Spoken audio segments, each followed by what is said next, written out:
जीवनी शक्ति कैसे जगाएं? पाठ 16। वितरण से स्वास्थ्य लाभ। देना और पाना विश्व का आधारभूत नियम है। यदि आप देने के नियम की अवहेलना करेंगे तो प्राप्ति का मार्ग अवरुद्ध हो जाएगा, और यह देखा गया है कि सबसे पहले स्वास्थ्य ही बिगड़ता है। विश्व एक है, सब में एक ही आत्म तत्व है, सब में उसी अद्वैत सत्ता की उपस्थिति है और हम सब उसी के अंशी हैं। जब अंश और अंशी एक स्वर हो जाएंगे तो अंश में अंशी के गुणों का आना स्वाभाविक है। आमतौर पर वे ही रोगी हैं जिन्होंने अपने धन को पकड़ रखा है। वो उस धन का न तो स्वयं समुचित उपभोग कर पाते हैं और न वो दूसरों के काम आता है। यदि आप रोगी हैं तो आपने अनजाने में अपने को धोखा दिया है। देने से आप स्वस्थ हो सकते हैं। स्वास्थ्य शरीर में, शक्ति इंद्रियों में और आनंद मन में आदि का आधार एकमात्र भगवान है। भगवान की कृपा उनकी ओर उन्मुख होने अथवा उनका भजन करने से होती है। भगवान का भजन, भगवान हेतु वितरण और भगवत सेवा पर्यायवाची हैं। भजन का अर्थ माला पूजा और जाप मानना गलत है। भगवान सब में है ऐसा मानकर समय, शक्ति, धन और भोजन से भगवान के नाते प्राणियों की सेवा करना भजन है। सारा संसार भगवान का रूप है और मैं भगवान का सेवक हूं। जिसकी ऐसी धारणा है वो भगवान का अनन्य भक्त है। ऐसा श्री राम ने अपने श्रीमुख से कहा है। सो अनन्य जाके असी मति न टरई हनुमंत, मैं सेवक सचराचर रूप स्वामी भगवंत। किष्किंधा कांड 3। लंका विजय के बाद जब श्री राम अयोध्या वापस आए और राज सिंहासन पर बैठे तो सभी भक्तों ने अयोध्या में ही रहकर उनकी सेवा करने की इच्छा प्रकट की। भजन की अनिवार्यता और उसके स्थान का निर्देश देते हुए भगवान राम कहते हैं, अब गृह जाहु सखा सकल भजेहु मोहि दृढ़ नेम, सदा सर्बगत सर्बहित जानि करेहु अति प्रेम। उत्तरकांड 16। वे कहते हैं कि भजन हेतु अपने अपने घर जाना होगा, क्योंकि वहां पर सभी का धन, सामान आदि है।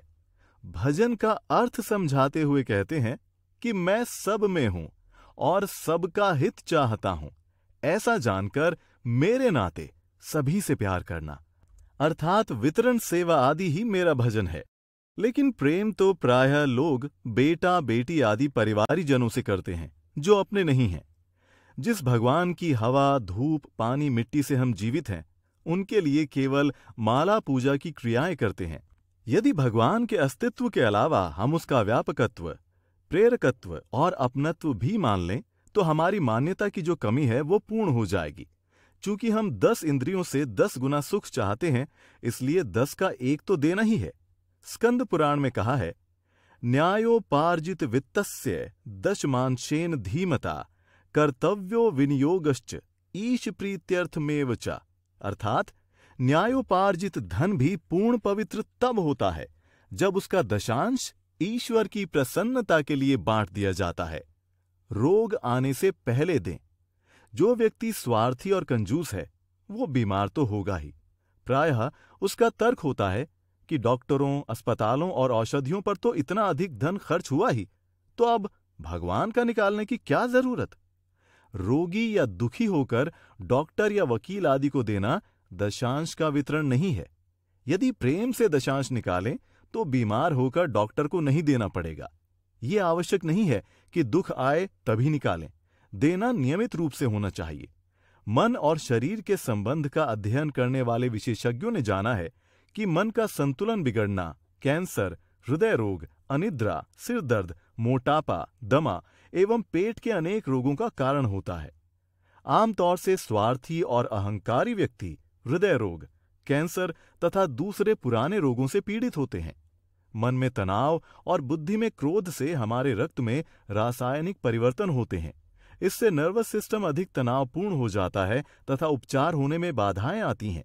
यही कारण है कि मनुष्य की तुलना में पशु कम बीमार पड़ते हैं। मानव शरीर में अपने को स्वस्थ बनाए रखने के वही गुण हैं जो पशुओं में, लेकिन मानसिक तनाव से मनुष्य में अनेक जहरीले रासायनिक तत्व पैदा होते रहते हैं। मानसिक तनाव से कॉर्टिसोल, एड्रीनलिन और नॉन एड्रीनलिन निकलते हैं। ये जहरीले होते हैं। इससे शरीर की रोग प्रतिरोधक क्षमता समाप्त हो जाती है।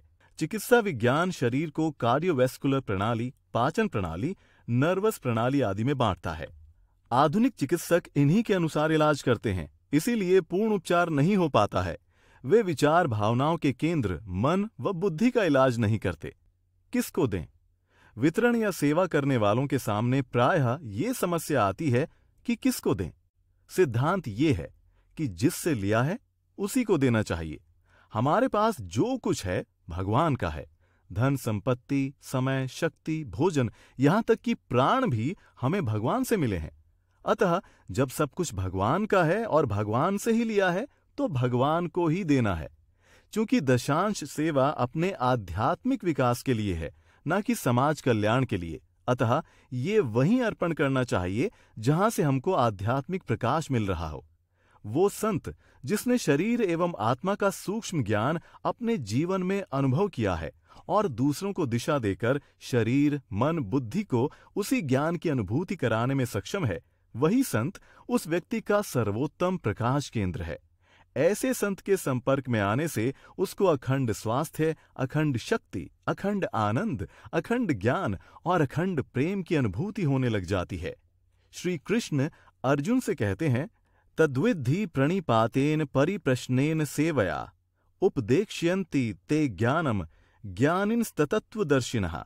अध्याय 4, 34।